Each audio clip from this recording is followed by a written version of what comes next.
Hi there. I see in the Sydney Morning Herald, Saturday, January the 12th, 2013, that the Royal Commission into Child Sexual Abuse will be asked to report on what institutions and government should do to address the past and future abuse of children. Now, Gillard announced the terms of reference. The Prime Minister, Gillard, said, "Australia must never again avert its eyes from the evil and horrible spectre of child sexual abuse." She said, "Any child being subject to child sexual abuse is an evil and horrible event," Ms. Gillard said.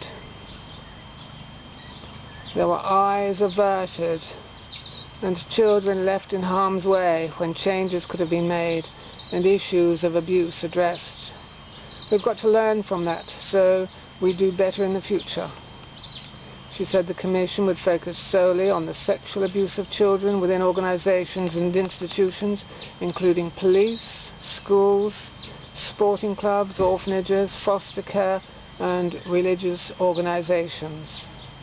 It will not deal with child sexual abuse in the family, and it will also not deal with abuse of children which is not associated with child sexual abuse. Let's just have a look at a few of those interesting points again. She said, Gillard said, "Australia must never again avert its eyes from the evil and horrible spectre of child sexual abuse." Well, Julia has bankrolled an anti-female genital mutilation campaign to the tune of $500,000.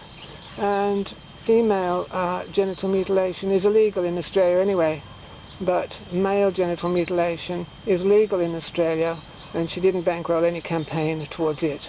So that means, well, it's looking to me as if she should be putting some money towards boys and the protection of male genital integrity.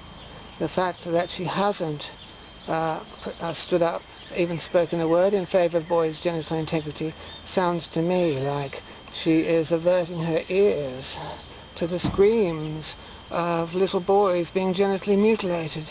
Sounds like she's deaf. Her ears are deaf to the screams of little boys being genitally mutilated. That's our Julia Gillard.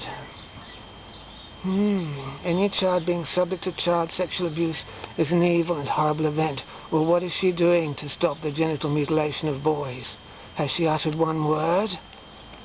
Has she uttered one word? Or is she deaf to their screams, blind to their genital mutilations?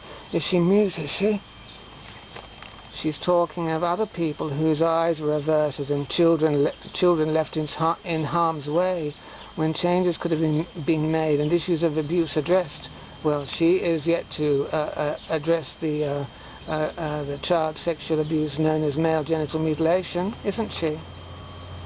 She said the Commission would focus solely on the sexual abuse of children within organisations and institutions. Well, I think hospitals and clinics where little boys are genitally mutilated should be part of the terms of reference, yes. The terms of reference, is that what it's called? Yes. Since genital mutilation of males is carried out in hospitals, hospital is an institution that should be part of the terms of reference to the Royal Commission into Child Sexual Abuse. Religious organisations, apparently, so we'll have to consider that. Religious organisations that are involved in genital mutilation. That is not something that involves the family only, is it? It is not. So if a religious organisation is involved in male genital mutilation, it may come within the terms of reference of the Royal Commission into Child Sexual Abuse. So that's interesting. I really think Julia should listen to the screams of little boys. I think she should. She might take some action then.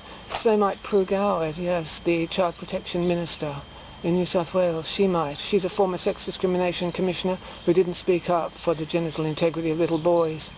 Nor did the most recent Sex Discrimination Commissioner, Elizabeth Broderick. She didn't speak up for little boys. Nor did the first Sex Discrimination Commissioner. Her name was Quentin Bryce. You might have heard of her. She didn't speak up, to my knowledge, ever one word in defense of the genital integrity of little boys. I think people should start speaking up for little boys. I really think we should. See ya.